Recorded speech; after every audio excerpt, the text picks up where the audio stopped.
তারা তাদের মতো ওয়াজ করতেন, বাবারা বাবারা। তখন মানুষের দিল ছিল নরম, ওই বাবারা বাবারা যা হুজুর বলতো শুনতো। এখন মৌলানারা যা বলে সব শোনা হয় কি? সব শোনাও হয় না, পালনও করা হয় না। তখন তিনারা বাবারা বাবারা করতেন, নরম দিলের মানুষ ছিল, মানুষ ওয়াজকে দিলে গেঁথে নিতেন। যেমন আগে ছিল মাটির বাড়ি, মাটির বাড়িতে পেরেক যদি ঢুকানো হয় দুবার চারবার মারবেন দেখবেন পেরেক ঢুকে যায়। আর এখন মাটির বাড়ি পাড়াতে গোনাচোনা হতে একটা দুটো বেরোবে, নেই বললেই চলে। পাকার বাড়ি বেশি হয়ে গেছে, পাকার বাড়িতে যদি আপনি পেরেক ঢুকান শুধুমাত্র একটা দুটো ঘায়ে ঢুকবে, সেখানে কি করতে হবে? বেশি করে জোরে জোরে মারতে হবে। সেরকম এখন মানুষের দিল হিংসা অহংকার তাকাব্বুরে পুরো দিলটা পাষাণ হয়ে গেছে, একে যাই বলো ওই কানেতেই শুনবে। ওই জন্য একটু আস্তে আস্তে দিচ্ছি, যদি আপনি নিতে পারেন ইনশাআল্লাহ আমাদের সকলেরই ফায়দা হবে।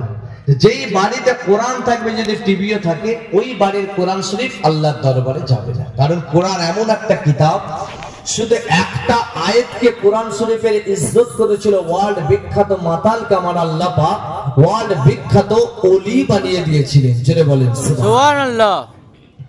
কোরআন শরীফ সকলের বাড়িতে আছে।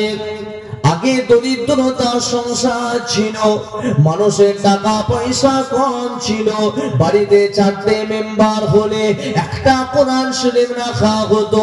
এমনও কথা আমাদের দাদিদের নারীদের থেকে শুনেছি।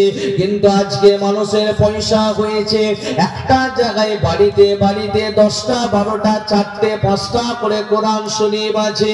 এই যুবকেরা তরুণেরা বাবা ওই কোরআন শরীফ যতই থাকো, কোরআন পড়ার পরে যদি বাড়ি টিভিটা না বন্ধ করতে পারে, কোরআন শরীফ পড়ার পরে যদি গান বাজনা না বন্ধ করতে পারে, ওই কোরআন শরীফে তেলাওয়াতের সওয়াবটা আপনার নামে আমলে লেখা হবে না।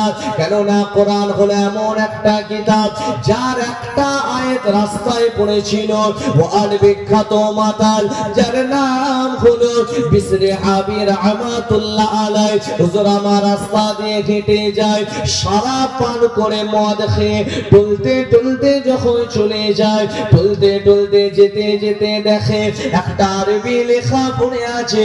বিসরি আবি মনে করলেন এটা হলো আমাদের কোরআন শরীফের আয়াত। ওই লেখাটাকে তুললেন, ভালো করে মুখেতে চুমা দিলেন, কপালের মধ্যে বুলিয়ে নিলেন, ভালো করে বুকের মধ্যে জড়িয়ে নিলেন, আল্লাহ পাকের কাছে বলতে লাগলেন, ও রব্বি আল্লাহ পাক, আমি যে কোরআনের আয়াতটাকে ধরেছি আমার ধরাটা উচিত হয়নি, কেননা আমি সারা পান করে আছি।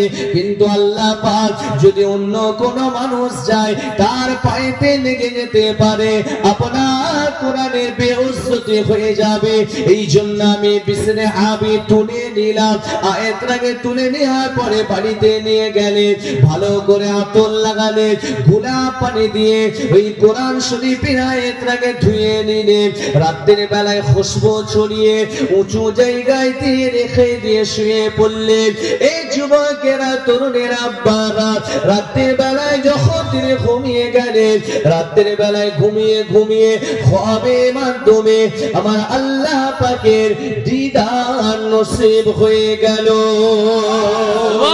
আল্লাহ পাক বলতে লাগলেন, এ বিসরি খাবি, গ্রামের মানুষ তোকে খারাপ বলে, তুই মদ খাস, আমি আল্লাহ পাক আমার নাফরমানি করেছিস, নামাজ পড়িস নি, আমার নাফরমানি করেছিস, রোজা রাখিস নি, আমার নাফরমানি করেছিস, শরাব পান করেছিস, আমার নাফরমানি করেছিস। কিন্তু আজকে তুই এমন একটা জিনিস করেছিস, আমার যে কালামুল্লাহ আমার কোরআন শরীফের আয়াতটাকে সম্মান করেছিস, আতর লাগিয়েছিস, খুশবু ছড়িয়েছিস, আমি আল্লাহ পাক তোর নামটা তামাম ওয়ার্ল্ডে পৃথিবীর জমিন আমি আল্লাহ পাক খুশবু ছড়িয়ে দেব। সুবহানাল্লাহ।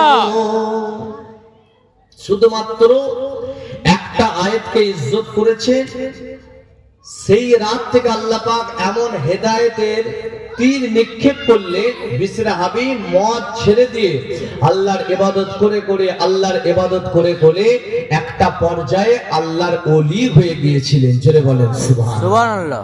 এবং ওই জামানার যে ইমাম ছিল আমাদের যে চার ইমাম আছে, ইমামে আজম আবু হানিফা, ইমামে শাফি, ইমামে মালিক, ইমামে আহমদ ইবনে হাম্বল। ইমামে আহমদ ইবনে হাম্বল ছিলেন ওই জামানার ইমাম।